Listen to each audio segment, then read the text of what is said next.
Good morning, students. Welcome to my YouTube channel. So today we are going to see one of the lesson from 11th standard 1.3 lesson, The Call of the Soil, A Scent of Rice. तर नमस्कार विद्यार्थी मित्रांनो, आज आपण इयत्ता 11वीतील unit number 1 मधील 1.3 तिसरा lesson आपण the call of the soil a scent of rice हा लेसन आज आपण पाहणार आहोत.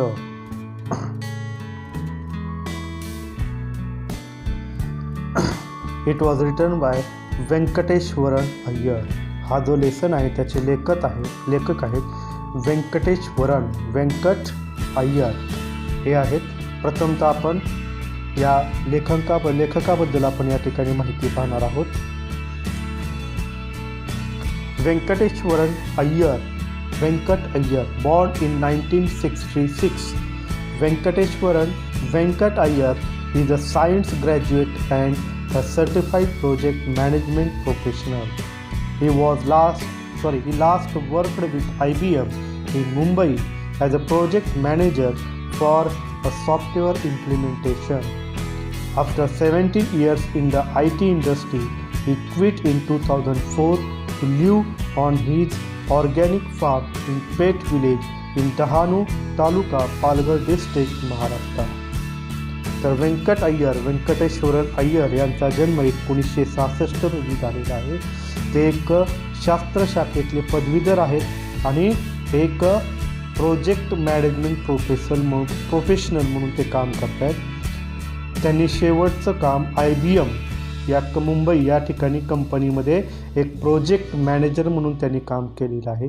जवळजवळ 17 वर्ष IT इंडस्ट्रीमध्ये काम केल्यानंतर 2004 रोजी त्यांनी आपला जॉब सोडला आणि आपल्या गावामध्ये पेठ या गावामध्ये ते आपली सेंद्रिय शेती करण्यासाठी त्या ठिकाणी आलेले आहेत.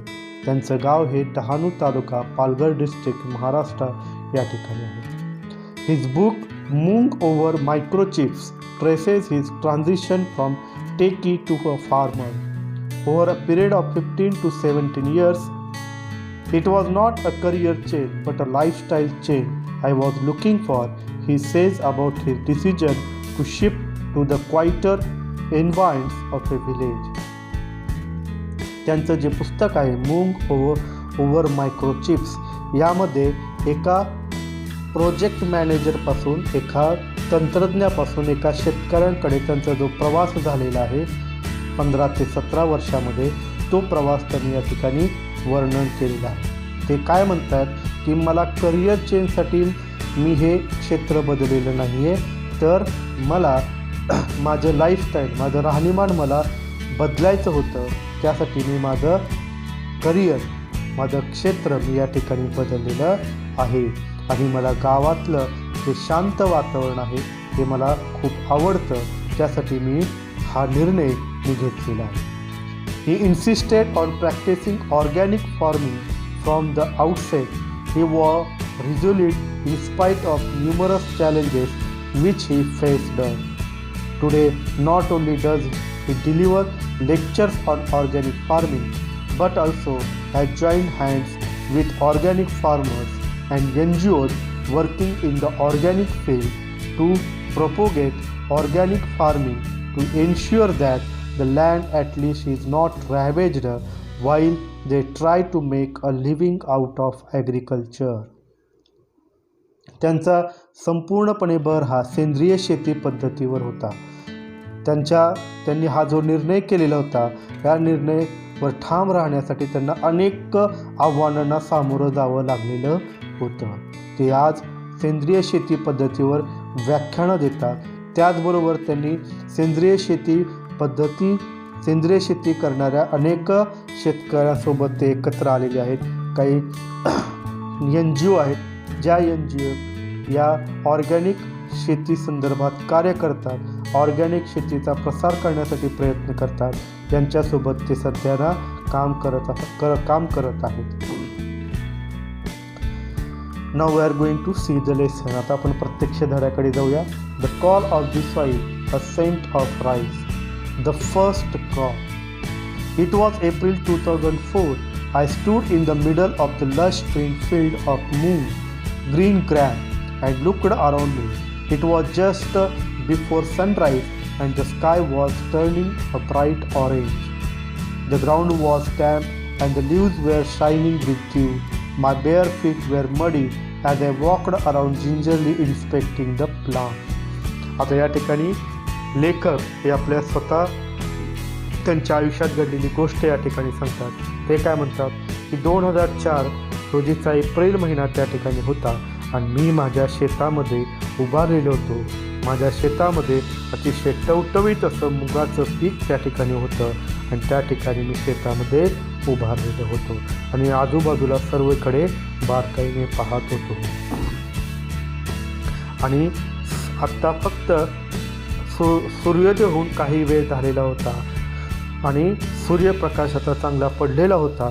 माझ्या आजूबाजूची जमीन ओली होती आणि मुगाच्या पानावर दव पसरलेलं होतं आणि जमीन ओली असल्यामुळं माझे पाय चिखलाने भरलेले होते आणि मी अतिशय सावधानपूर्वक तिथून चालत होतो आणि सर्व पिकांचं निरीक्षण करत होतो. Around me were rows of chiku trees and below a dense foliage of moong. At that point, I could not have asked for anything more. The moong plants, not more than 2 feet tall, had green pods hanging out. The pods were not yet ripe and there was a high fuzz growing on them. There was still some time before the harvest. I felt exhilarated. माझ्या आजूबाजूला काही चिक्कूची झाडं होती आणि माझ्या पायाजवळ मुगाचं पीक त्या ठिकाणी होतं आणि त्या ठिकाणी मी आता कुठल्याही गोष्टीची मागणी केली नसती. माझ्या शेतामध्ये मुगाचं पीक होतं ते जवळजवळ 2 फूट उंचीचं होतं. त्याला हिरव्यागार शेंगा त्या ठिकाणी लागलेल्या होत्या आणि त्याच्यावर थोडंसं पांढरट त्या पडत चाललेला होता. याचा अर्थ होता की त्याला काढणीसाठी अजून थोडासा वेळ आहे आणि मला हे सर्व पाहून खूप आनंद झालेला होता. I stood watching the sun rise above the towering trees across the fence and slowly made my way back to the house. A white structure in the middle of this greenery. I could not believe that I was the owner of this land and that I was looking at my first crop as a farmer. आणि हे सगळं त्या ठिकाणी बघत सर्व शेताकडे बघत मी त्या ठिकाणी उभारलेलो होतो आणि मी हळूहळू पुढे चालत होतो आणि मी माझ्या घराकडे त्या ठिकाणी निघालेलो होतो. पांढऱ्या रंगाचं घर मी माझ्या शेतामध्ये त्या ठिकाणी बांधलेलं होतं आणि माझा स्वतःवरच विश्वास नव्हता की ह्या सर्व शेताचा मालक मी आहे, या जमिनीचा मालक मी आहे आणि मी एक शेतकरी म्हणून या सर्व पिकाकडे मी पाहत आहे. After I had paid the advance money for the land, I thought I would have some time to get familiar with farming. But Moru Dada, the broker who got us the land, had other ideas. He was keen that we plant moong at once. I was not prepared for this. I was still reading books and trying to figure out what we could sow and how we should go about it. Moru Dada was quite firm. He said the season was right for sowing moong and the best seeds were available in Surat in the adjacent state of Gujarat. आणि मी ती जमीन विकत घेण्यासाठी पहिल्यांदा advance दिल्यानंतर विचार करू लागलो की पहिल्यांदा मी प्रथम या सर्व शेती पद्धतीची माहिती करून घेणार. आणि मोरू दादा ज्यांनी हे जे एक ब्रोकर आहेत ज्यांनी मला ही मदत घेण्यासाठी जमीन घेण्यासाठी मदत केली होती ते त्यांच्या डोक्यामध्ये वेगळे विचार होते. त्यांचा निश्चय होता की मी माझ्या शेतामध्ये मुगाचं पीक घ्यावं, पण मी त्याच्यासाठी तयार नव्हतो कारण का मी अजून पुस्तक वाचून त्याच्यातून वेगवेगळ्या प्रकारची माहिती प्राप्त करतो. मी नेमकं त्या ठिकाणी कशाची पेरणी केली पाहिजे, मी शेती कशा पद्धतीने केली पाहिजे याची माहिती मी वेगवेगळ्या पुस्तकातून घेत होतो. पण मोरू दादाचा निश्चय झालेला होता की हा मुगाचं पीक घेण्यासाठी योग्य कालावधी आहे. आणि त्यांनी मला सांगितलं की जवळच्या राज्यामध्ये, गुजरात राज्यामध्ये जे सुरत गाव आहे, जे माझ्या गावाजवळ आहे, तिथं चांगलं बियाणं, मूगचं चांगलं बियाणं त्या ठिकाणी उपलब्ध आहे. I made a quick trip to Surat and bought around 10 kilograms of moong. Moru Dada rented his tractor to plow the land and quickly planted moong all over the place. मी पटकन सुरतला गेलो. तिथून जवळजवळ 10 किलो मी मूग आणलं आणि मोरू दादाने त्यांचा tractor मला रेंटनं दिला आणि त्यांनी ते सर्व मुगाचे बियाणे माझ्या शेतामध्ये पेरले. A few days later, we were overjoyed to see tiny green leaves. I had never seen moong growing before and was thrilled at the sight. It was the same thrill I had felt as a young boy when I saw the first of the hibiscus I had planted bloom at the railway quarters in a Vile Parle in Mumbai. I was grateful to have taken Moru's advice. आणि काही दिवसानंतर ते मुगाच्या पिकाचे छोटे छोटे कोंब, छोटे छोटे हिरवीगार पानं मला त्या ठिकाणी आलेली दिसली. आणि मी माझ्या आयुष्यामध्ये मुगाचं पीक कसं येतं हे मी पाहिलेलं नव्हतं. त्यामुळे मी अतिशय भावनाविवळ झालो होतो. अतिशय आनंद मला झालेला होता. ज्यावेळी पहिल्यांदा मी मुंबईला राहत असताना आमच्या रेल्वे क्वार्टर्समध्ये मी जास्वंदीचं झाड लावलेलं होतं आणि त्याला पहिल्यांदा आलेलं फूल पाहून जेवढा आनंद मला झाला होता तेवढाच आनंद आज मला हे मुगाचं पीक आलेलं पाहून मला झाला होता. आणि मी मोरू दादाचा सल्ला ऐकल्यामुळं मी त्यांचे आभार त्या ठिकाणी व्यक्त करत होतो. The next thing Moru Dada wanted to do was spray some pesticides on the plants. He claimed that it would give a higher yield. This was something we did not want to do. We were clear that we would not use any chemicals and tried to explain it to him. He reacted as if we had suggested harakiri. It took a lot of convincing to ensure that Moru Dada and his friends did not use any chemicals on the farm. They refused to understand how crops could grow without sprays. आणि पुढची गोष्ट आम्हाला मोरू दादाने सांगितली की आम्ही काही कीटकनाशकांची फवारणी त्या पिकावर केली पाहिजे आणि त्यामुळं या मुगाचं पीक चांगलं येईल असं त्याला वाटत होतं. पण हीच गोष्ट आम्ही आमच्या शेतामध्ये करू इच्छित नव्हतो. आम्ही स्पष्टपणे आमचा निश्चय केलेला होता की आम्ही कुठल्याही प्रकारच्या केमिकलचा वापर या ठिकाणी करणार नाही आणि आम्ही ही गोष्ट समजून सांगण्याचा प्रयत्न केला. तेव्हा मोरू दादाला काय वाटलं की आम्ही हाराकिरी करत आहोत, म्हणजे आम्ही दुर्लक्ष करत आहोत, आम्ही स्वतःचं नुकसान करत आहोत. आणि आम्ही त्यांना खूप समजवण्याचा प्रयत्न केला. मोरू दादा आणि इतर शेतकऱ्यांना खूप समजवण्याचा प्रयत्न केला की तुम्हीसुद्धा या केमिकलचा, रसायनांचा वापर तुमच्या शेतामध्ये करू नका. पण त्यासाठी सर्वांनी नकार दिला, कारण का त्यांचं मत होतं की केमिकलचा वापर केल्याशिवाय चांगलं उत्पन्न मिळणार नाही. Contrary to what everyone had told us, nature did her job and she needed no bribe to get the work done. Soon it was harvest time and we managed a respectable 300 kilograms, an awful lot of moong, and with it a lot of confidence. Now I was certain the land was fertile and that it was possible to grow crops without chemicals. It was a major moral booster. आणि अनेकांनी मला या सांगण्याचा प्रयत्न केला की तुम्ही केमिकल्सचा वापर करा, पण मी ती गोष्ट केली नाही आणि निसर्गानं आपलं काम प्रामाणिकपणे पार पाडलं आणि मला 300 किलो एवढं उत्पन्न मुगाचं त्या ठिकाणी मला मिळालं. आणि त्याद्वारे माझा विश्वाससुद्धा वाढला आणि मी हे खात्रीशीर सांगू शकतो की माझी जी शेती आहे, माझी जी शेतातील जमीन आहे ती अतिशय सुपीक आहे आणि त्या ठिकाणी कुठलंही पीक घेण्यासाठी मला केमिकलचा वापर करायची गरज नाही आणि हे एक मला प्रोत्साहन देणारी गोष्ट होती. The scent of rice. The first year I was late for the rice sowing season and had to resort to growing the GR4 variety that was short term and recommended by the agriculture officer at Kosba. The next year we decided that we would start early and try to find some good traditional variety of rice to grow. We had read about traditional varieties of rice and knew that they did not require very high inputs of fertilizers. These varieties were also quite strong and resistant pests.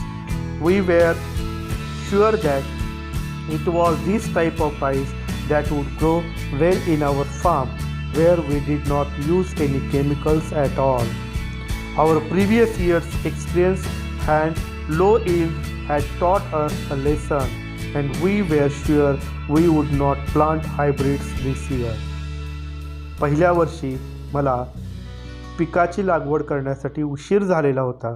त्यामुळं मला एका शेती कसबाद या गावच्या एका शेती अधिकाऱ्यानं मला GR4 याचं उत्पन्न घ्यायला सांगितलं.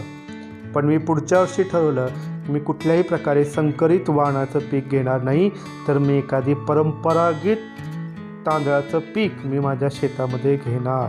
मी त्याच्याबद्दल खूप वाचलेलं होतं, खूप माहिती मी मिळालेली होती आणि या परंपरागत तांदळाच्या पिकाला कुठल्याही प्रकारचे खतांची आवश्यकता नसते आणि ते स्वतःहून या वेगवेगळ्या अतिशय स्ट्रॉंग असतात.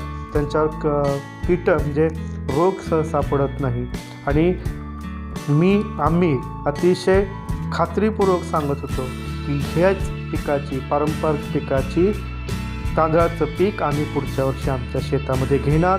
त्यासाठी आम्ही कुठल्याही केमिकलचा वापर आमच्या शेतामध्ये करणार नाही.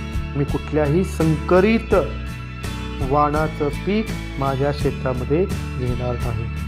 In April 2005, we started to look for a good variety of traditional rice. It was one of our neighbors in the village, a businessman from Mumbai who owned a land, who suggested that we plant a local scented variety of rice. Most of the farmers in and around the village of Peg had switched over to hybrid sir. April 2005च्या एप्रिलमध्ये मी एक परंपरागत तांदळाची जात किंवा परंपरागत तांदळाचा वाण शोधायला सुरुवात केली. आमच्या शेजारच्या एका शेताचा जो मालक होता की जो मुंबईमध्ये एक चांगला बिझनेसमन होता, उद्योगपती होता, त्यानं आम्हाला सांगितलं की तुम्ही एक सुगंधी तांदळाची पारंपरिक तांदळाचं पीक तुमच्या शेतामध्ये घ्या. आणि माझ्या आजूबाजूच्या सर्व शेतामध्ये संकरित जातीच्या तांदळाचं पीक घेतलं जात होतं. The younger generation of farmers thought I was crazy to ask for desi variety as they called it. My regular visits to the villages around searching for a good traditional variety also did not yield any results, and we were almost giving up hope. त्यावेळचे जे सगळे तरुण शेतकरी होते ते सर्व मला मूर्ख समजत होते, कारण का मी परंपरागत देसी वाणाचा शोध त्या ठिकाणी घेत होतो. यासाठी मी आजूबाजूच्या गावामध्ये फिरत होतो की मला कुठल्या तरी परंपरागत तांदळाच्या वाणाची माहिती मिळेल, पण अशी कुठलीही माहिती मला मिळत नव्हती. त्यामुळं माझी आशा जवळजवळ संपत चाललेली होती. I decided to give it one last try and spoke to Baban's father and some other elders. After many meaningful conversations they mention the name of Kasbai. आणि शेवटचा प्रयत्न म्हणून मी गावातल्या बबनच्या वडिलांना आणि इतर वयस्कर व्यक्तींशी मी चर्चा केली आणि त्यांच्या चर्चेतून कासबाई या तांदळाच्या वाणाची मला माहिती मिळाली. Kasbai is a traditional long-grained rice variety which has a distinct aroma, though much milder than basmati. It's a long-duration crop, and most of the older people remember growing it years ago. But they all shook their heads when I asked them about the seeds and told me that it had disappeared. कासबाई हे एक परंपरागत तांदळाची जात आहे. Long grand variety आहे आणि त्याचा वास हा बासमतीपेक्षा थोडासा कमी आहे.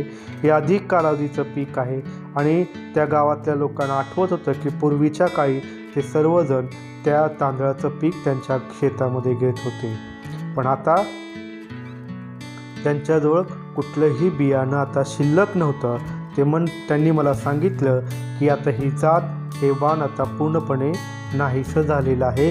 याचं उत्पन्न कुणीही घेत नाही. The tales of Kasbai made us more determined to get it. We decided that if we did manage to get some seeds this would be a great rice to grow. I thought the government may know something about it. A visit to the agriculture officer was enlightening.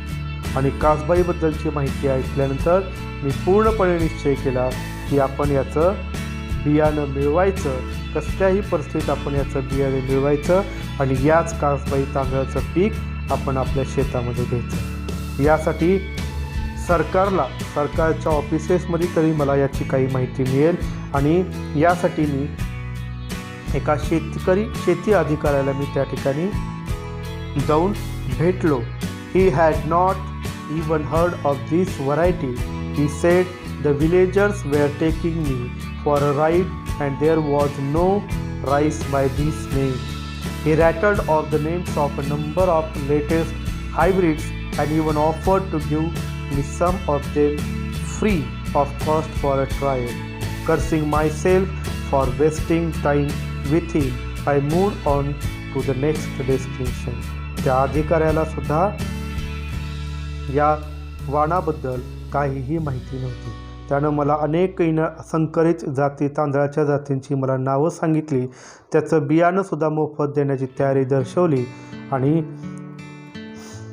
ती चर्चा केल्यानंतर मी स्वतःलाच शाप देत मी माझा वेळ वाया घालवायचं मला हे पटत नव्हतं. त्यामुळं मी तसाच पुढे माझ्या पुढच्या ठिकाणाकडे निघालो. This time it was the Adivasi Mahamandal at Kasa which buys rice from the Adivasi villagers on behalf of the government. Kasbai did not figure in their files, a good indication why people did not grow it anymore. The market itself did not recognize the rice, so if you grew it, you would not be able to sell it. However, the officer in charge here had more knowledge of rice and did remember Kasbai being sold to him a few years ago. त्यानंतर मी आदिवासी महामंडळ कासा या ठिकाणी गेलो की जे महामंडळ आदिवासी लोकांकडून तांदळाचं उत्पन्नाची खरेदी करत होतं. पण त्या कासबाई या वाणाची माहिती त्यांच्याजवळ सुद्धा नव्हती आणि बाजारामध्ये सुद्धा या कासबाईबद्दल कुणालाही माहिती नसल्यामुळं या पिकाचं उत्पन्न कुणीही घेत नव्हतं. जरी उत्पन्न घेतलं असतं तर त्याची विक्री करणं शक्य नव्हतं. पण तिथला जो अधिकारी होता त्याला थोडंसं आठवत होतं की काही वर्षापूर्वी त्यानं या कासबाई तांदळाची विक्री त्या ठिकाणी केलेली आहे. So when I in Dhaniwari Baban and I started looking for देऊ हंडा and found a graying old man wearing a cap sitting outside his house on a charpoy. An ex-sarpanch of the village, he had acres of land, a huge house and a large family. After exchanging the usual pleasantries, we came to the topic of Kasbai. त्यानंतर मी आणि बबन धानिवरी या गावामध्ये गेलो आणि देऊ हंडा या व्यक्तीला शोधू लागलो. देऊ हंडा या त्या गावचा माजी सरपंच होता. तो आपल्या घरासमोर चारपाईवर बसलेला होता आणि त्याच्याजवळ खूप जमीन होती, त्याचं कुटुंबसुद्धा मोठं होतं. सुरुवातीला काही गप्पा गोष्टी केल्यानंतर आम्ही आमच्या प्रमुख विषयाकडे वळालो आणि त्याला आम्ही कासबाई या तांदळाच्या वाणाबद्दल माहिती विचारू लागलो. The mere mention of Kasbai and Devu Handa drifted into the past.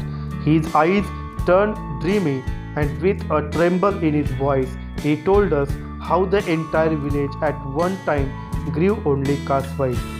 He said there was a time when people passing our village during lunchtime would be forced to stop and ask for a meal. Such was the alluring aroma of Kasbai. The entire area would have this heady aroma hanging in the air as all the houses cooked the same rice. Today, he said, no one grew Kasbai and everyone had shifted to growing the new hybrid varieties. He claimed he had to force himself to eat this rice that was so insipid. पण आम्ही जेव्हा त्याला देऊ हांडा यांना कासबाईबद्दल विचारलं तेव्हा ते आपल्या भूतकाळामध्ये गेले. त्यांच्या चेहऱ्यामध्ये डोळ्यामध्ये चमक निर्माण झाली आणि त्यांना आपले भूतकाळातले काही दिवस आठवले. ते सांगतात की आमच्या गावामध्ये पूर्वी फक्त कासबाईचं उत्पन्न घेतलं जात होतं. त्याचा सुवास खूप छान होता. आमच्या गावातून जेवणाच्या कालावधीमध्ये कुठलाही व्यक्ती एखादा प्रवासी आमच्या गावातून जात असेल तर त्याचा वास, त्या तांदळाचा वास येत सर्व गावामध्ये पसरलेला असायचा. त्यामुळे तो प्रवासी त्या ठिकाणी थांबायचा आणि जेवणाची मागणी करायचा. असा हा सुंदर वास संपूर्ण गावामध्ये पसरलेला असायचा, कारण का संपूर्ण गावामध्ये प्रत्येक घरामध्ये ते तांदूळ शिजवलं जायचं. पण आज सर्व शेतकरी कासबाईचं उत्पन्न घेण्याचं सोडून ते आता संकरित वाणाकडे वळलेले आहेत. आणि मलासुद्धा आता कासबाई हे तांदूळ खायला मिळत नाही. मला जे बेचव असं तांदूळ आता मला खावं लागतं, त्याचा भात मला खावा लागतो.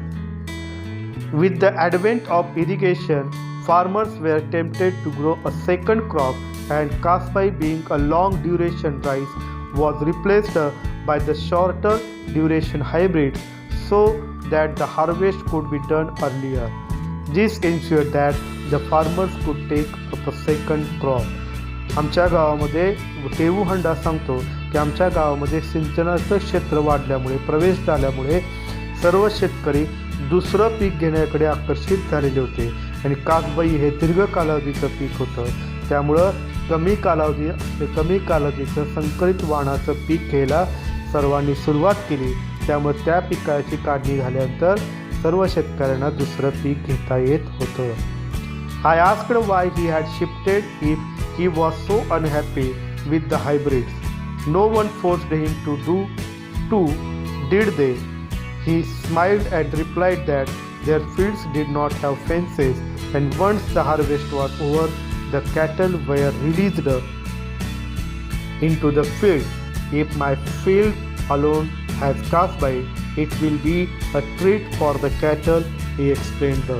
त्यानंतर मी देऊ हंडा यांना विचारलं की जर तुम्हाला हे संकरित वाणाचं पीक तुम्ही घ्यायला तयार नव्हता तर तुम्ही कासबाईचं पीक घेण्याचं का सोडून दिलं? तुम्हाला कोणी बळजबरी केली का? तेव्हा देऊ हंडा हे हसले आणि त्यांनी मला उत्तर दिलं की आमच्या गावामध्ये कुठल्या शेतांना कुठल्याही प्रकारची कुंपणं नाहीत आणि जर मी कासबाईचं उत्पन्न माझ्या शेतामध्ये घेतलं असतं तर इतर सर्वांच्या शेतामधलं तांदळाचं पीक काढून झाल्यानंतर सुद्धा माझ्या शेतामध्ये ती पीक राहिलं असतं आणि इतर जनावरांना माझं त्या शेतामध्ये ते आले असते आणि माझं पीक ते नष्ट करून टाकले असते. Sometimes we have to fall in line with the community, he lamented. Hybrids need more water, fertilizers and pesticides. He said that yields were good initially, but of late had reduced a lot. Besides, he said that each year they had to increase the quantity of urea and pesticides they used. तेव्हा देऊ हंडा म्हणाला की तो अतिशय दुःखाने म्हणाला की काही वेळेला आपल्याला समाजाबरोबर जावं लागतं. हायब्रिड संकरित वाणाला अतिशय पाणी लागतं, खतं लागतात, कीटकनाशकांचा वापर करावा लागतो. त्यामुळे उत्पन्न सुरुवातीला जास्त आलं, पण नंतर ते कमी होत गेलं.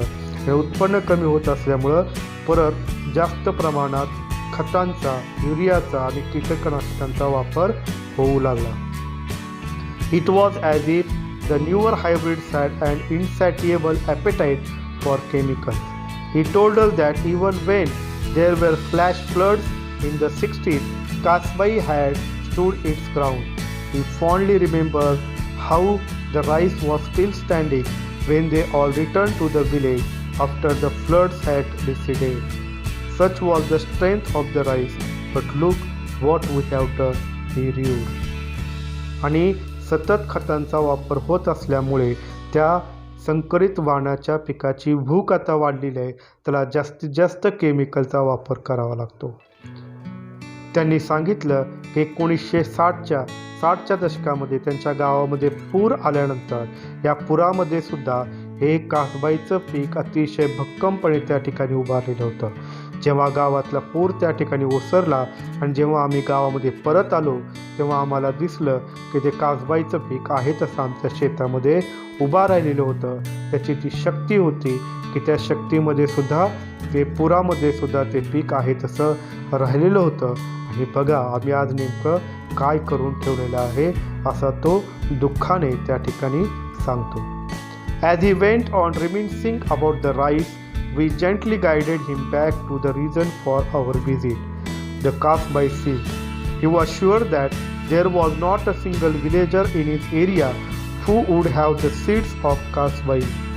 आणि आम्ही देवहंडाला आठवण करून दिली की आम्हाला कासबाई याचं आम्हाला पाहिजे, बियाणं आम्हाला पाहिजे. तेव्हा तो खात्रीपूर्वक त्यांनी सांगितलं की या गावामध्ये तुम्हाला कुणाकडेही याचं बियाणं मिळणार नाही, कारण या गावामध्ये कुणीही याचं उत्पन्न घेत नाही.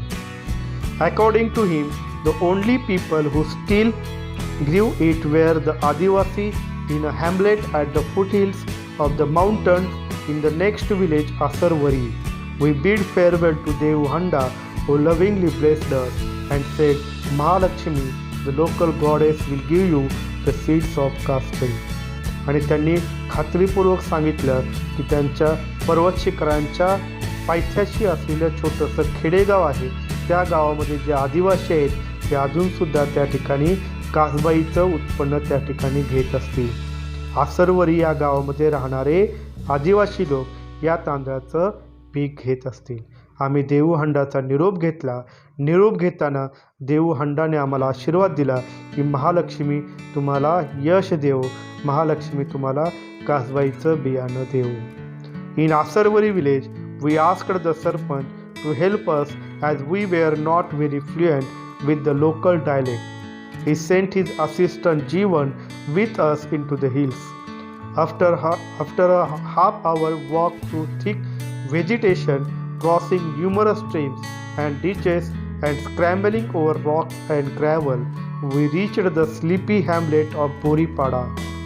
आम्ही आसरवरी या गावामध्ये गेलो. तिथं सरपंचांना आम्ही विनंती केली की आम्हाला त्या गावातली बोलीभाषा व्यवस्थित माहीत नाही, त्यामुळे तुमचा एखादा सहकारी आमच्यासोबत द्या.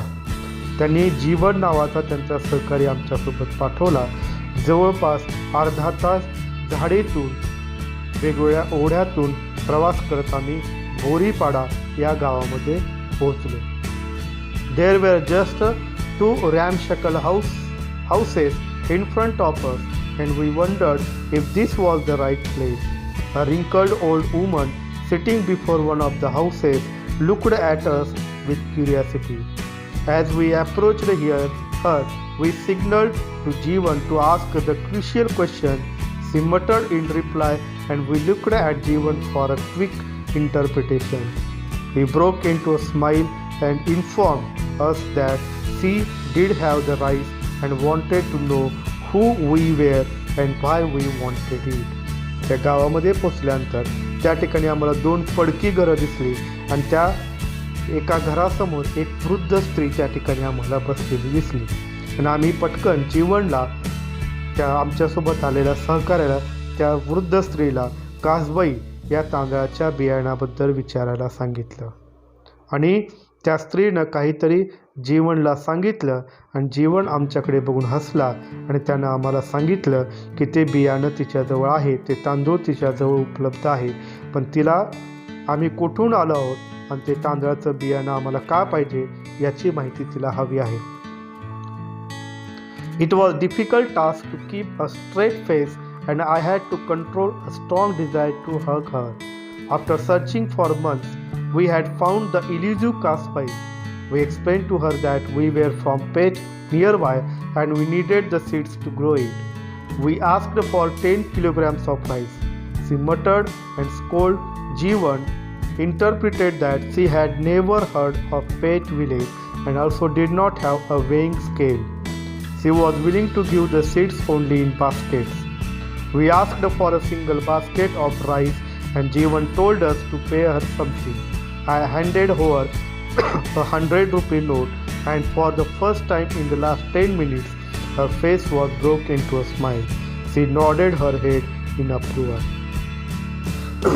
तिच्याकडे ते तांदळाचं बियाणं आहे हा ऐकल्यानंतर मला खूप आनंद झाला आणि मी अतिशय आनंदामध्ये तिला मिठीसुद्धा मारू शकलो असतो, पण मी माझ्यावर नियंत्रण केलं कारण का मी बरेच महिने या तांदळाच्या पिकाच्या शोधामध्ये होतो. आम्ही त्या वृद्ध स्त्रीला सांगितलं की आम्ही पेट या गावातून आलेलो आहोत आणि त्याचं उत्पन्न घेण्यासाठी आम्हाला ते बियाणं पाहिजे.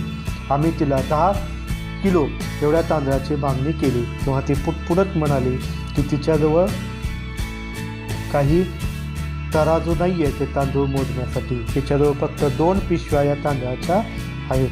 आम्ही त्याच्यापैकी एका पिशवीची मागणी केली आणि ती पिशवी घेतल्यानंतर मी तिला 100 रुपये दिले आणि या संपूर्ण 10 मिनिटाच्या चर्चेमध्ये पहिल्यांदा मला तिच्या चेहऱ्यावर हास्य दिसलं आणि तिनं ते मान्य केलं. As we walked back against the fading sunset, leaving behind a smiling old lady, I couldn't help but wonder that here, nestling in the foothills of an unknown mountain, away from the hustle and bustle of the road or the city, were the real people of India. आणि आम्ही परत आमच्या मार्गाकडे निघालो. सूर्यास्ताची वेळ झालेली होती आणि आम्ही मागे त्या वृद्ध हसऱ्या स्त्रीला आम्ही सोडून पुढे निघालेलो होतो. आणि हे जे गाव या पर्वतांच्या टेकड्याच्या पायथ्याशी होतं ते शहरांच्या गजबजाटापासून दूर होतं, रस्त्यांपासून दूर होतं आणि याच गावामध्ये राहणारे जी लोक आहेत तेच खरे भारताचे खरे रहिवासी आहेत.